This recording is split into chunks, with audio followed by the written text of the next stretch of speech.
மேகங்களை உண்டாக்கினவரை துதிங்கள் அவர் கிருபை என்றும் உள்ளது. பகலிலான சூரியனை படைத்தவரை துதிங்கள் அவர் கிருபை என்றும் உள்ளது. இரவிலான சந்திரனையும் நட்சத்திரங்களையும் படைத்தவரை துதிங்கள் அவர் கிருபை என்றும் உள்ளது. எகிப்துடைய தலைச்சன்களை சங்கரித்தவரை துதிங்கள் அவர் கிருபை என்றும் உள்ளது. அவர்கள் நடுவில் இஸ்ரவேலை புறப்பண்ணினவர்களை துதிங்கள் அவர் கிருபை என்றும் உள்ளது. பலத்த கையினாலும் ஓங்கிய பேச்சினாலும் அதை செய்தவரை துதிங்கள் அவர் கிருபை என்றும் உள்ளது.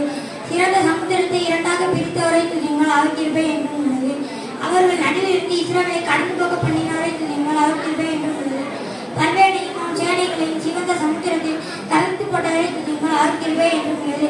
தம்முடைய ஜனாக்களை வனாந்திரத்தில் நடத்தினவரை துதிங்கள் அவர் கிருபை என்றும் உள்ளது. பெரிய ராஜாக்களை சங்கரித்தவரை துதிங்கள் அவர் கிருபை என்றும் உள்ளது. பிரபலமான ராஜாக்களை அழித்தவரை துதிங்கள் அவர் கிருபை என்றும் உள்ளது. எமோரியரின் ராஜாவாகிய சிகோனை அழித்தவரை துதிங்கள் அவர் கிருபை என்றும் உள்ளது. பாசானின் ராஜாவாகிய ஓகை அழித்தவரை துதிங்கள் அவர் கிருபை என்றும் உள்ளது. அவர்கள் தேசத்தில் சுதந்திரமாக தந்தவரை துதிங்கள் அவர் கிருபை என்றும் உள்ளது.